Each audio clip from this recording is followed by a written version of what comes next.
Hi, Madam Anna. Hi, Matrona. Habari? Nzuri, habari za kwako? Nzuri kabisa. Tunaongea kutokea wapi hapa? Hebu waambie watazamaji. Hapa tunaongea kutoka state inayoitwa South Carolina. Yes. Na tupo Charleston. Oh, Charleston. Yeah. Okay. Kama nyumbani Tanzania, kuna sehemu ambazo kuna watu maskini na watu matajiri. Hata Marekani pia kuna maskini na kuna matajiri.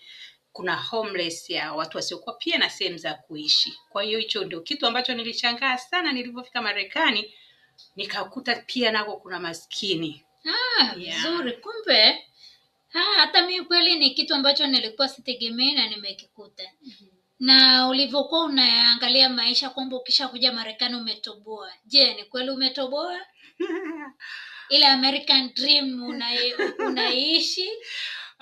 American dream ile ukifika Marekani uliotoka nayo kule ukajua umetoboa, sio kweli. Viko vitu vingi sana vya kujifunza ili kuweza kuifikia ndoto yako ile ambayo ulikuwa umetegemea ukiwa nyumbani Tanzania. Yes. Kwa hiyo ni lazima ujifunze, na ninakuambia kwamba ukija Marekani kuna kufanya kazi kwa bidii, kujituma, ndipo utayaweza maisha ya Marekani. Hivi kwani Marekani kweli hakuna wavivu au inakuwaje? Marekani system inakuongoza. Kuna vitu ambavyo vinakulazimisha ni lazima ufanye kazi ili uweze kufikia mahitaji yako ya kila siku. Hivyo ukiwa mvivu, maisha yako yatakuonyesha au yatakuambia unatakiwa kunyanyuka na kwenda kufanya kazi. Okay, sawa. Alafu nimekuwa nikisikia Marekani kuna kazi za box. Ni je, kweli kwamba watu wakuja tukija tunabeba maboksi kichwani na kupanga au ni kazi gani wanasema kazi za box? Hilo swali zuri sana. Ni kweli kabisa. Hapa tukiwa nyumbani tunasikia Marekani ni kazi za box zipo, na mara nyingi tunapotoka nyumbani watu wanafikiri ndizo kazi ambazo lazima tuanzie.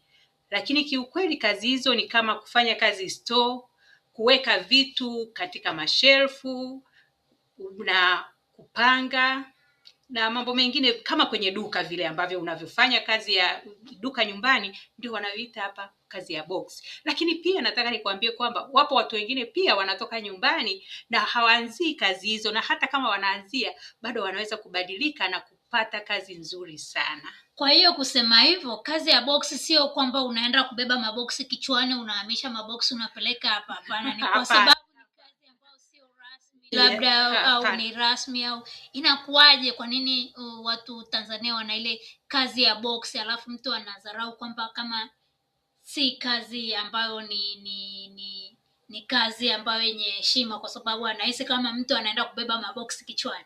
Hizo ni mentality tu. Unajua kitu ambacho kinatuponza Afrika ni kwamba tunaona kazi ni kwenda ofisini, ukae kwenye kiti, ucheze na kompyuta, unahisi hiyo ndio kazi. Lakini kitu ambacho nataka kukuhakikishia, hao watu ambao wanafanya hizo kazi za boksi hawabebi boksi kichwani, na maisha yao yako sawa na wale ambao wanafanya kazi za ofisini. Hiyo ni mentality tu, lakini kazi zote hapa Marekani ni kazi ziko sawa, kwa sababu hapa tunalipwa kwa lisaa. Inategemea sasa unalipwa lisaa kiasi gani, uko kwenye store, uko kwenye hoteli, uko ofisini, itategemea. Kwa hiyo haina shida kabisa. Asante sana kwa maelezo mazuri, na tumaini sasa itajibu maswali mengi ya Watanzania ambao wanafikiri kwamba kazi ya boksi ni kazi ambayo mtu anabeba maboksi kichwani. Kumbe hata ni sawa na mtu anayefanya kazi Mlimani City. Right. Anaenda anapanga vitu kwenye shelfu na analipwa. Na mtu anayefanya kazi Mlimani City si rahisi kupata, lakini pia hiyo kazi ndio kazi ambayo wazao wa hapa wanazaliwa wanafanya mpaka wanazeeka. Yeah. Kumbe ni kazi nzuri tu ambayo inaweza ikakusaidia ukalipa bili na ukaishi maisha mazuri tu. Na ni kama mtu anayefanya kazi supermarket pale Mlimani City. Kuna supermarket moja sikumbuki jina inaitwa nini, lakini ya Wachina iko Mlimani City. Almost the same thing. Kwa hiyo hakuna shida. Ukija tu jipange kisaikolojia kwamba wewe kama ulitoka huko ukiwa ofisini, useme nimekuja kutafuta pesa, sikuja kutafuta kazi. Okay, tuachane na swala la kazi. Je, vyakula hivi kweli ulipokuja huku Marekani unaweza kula vyakula vya nyumbani au ndio mambo ya mabaga na mapiza tu? Okay. Tulipokuja kwa mara ya kwanza kutoka Tanzania kufika Marekani, kabla ya kujua mazingira vizuri, tulikuwa tukipata vyakula vipo ambavyo ni kama vya nyumbani, lakini tulikuwa hatupati vile halisi kabisa kama vya nyumbani. Na sio kweli kwamba ukifika hapa ni lazima ule baga na pizza tu. Kuna vyakula vingine. Baada ya muda tuliweza kupata unga wa ugali, tukapata mboga za majani. Vyakula ni vingi sana Marekani. Ni wewe tu uwe na adabu ya kuchagua ni vyakula gani unaweza kula kwa ajili ya afya yako pia. Lakini Marekani hakuna vyakula unavyokosa. Ukienda kwenye stores za Wachina utapata vyakula vya Kiafrika, na labda tunaweza kuwaonyesha watu picha siku moja kwenye store hizo ambazo vyakula hivyo vinapatikana pia. Ni kweli tunaweza kufanya hivyo. Nakumbuka pia mimi nilienda Tanzania nikaleta magadi. Kama wewe ni Mchaga unajua kabisa kuna Kiburu, kuna Kitawa, na kuna Ngararimo, na hizo zote tunapika na magadi. Kwa hiyo tunaweza pia kula magadi, mtango, Kiburu hapa Marekani nikiwa Marekani, kwa sababu ndizi zipo, marage yapo, na nilikuja na magadi kutoka Tanzania kabisa, na ulinigaia magadi na tumetengeneza vyakula. Ni kweli kwamba bado tunapenda kupika vyakula vya asili tunapokuwa nyumbani kwa ajili ya afya pia.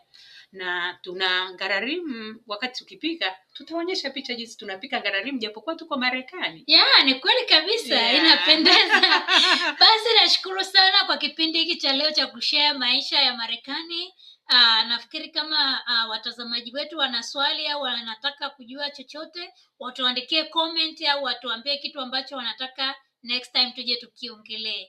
Asante sana kwa muda wako. Nafurahi pia kuwa na mazungumzo mazuri na wewe. Asante sana Miss Matrona. Asante. Please subscribe au tufollow kwenye akaunti zetu kupata mengi mazuri zaidi. Asante. Unachezesha hapa? Hapo una resume kwa recording.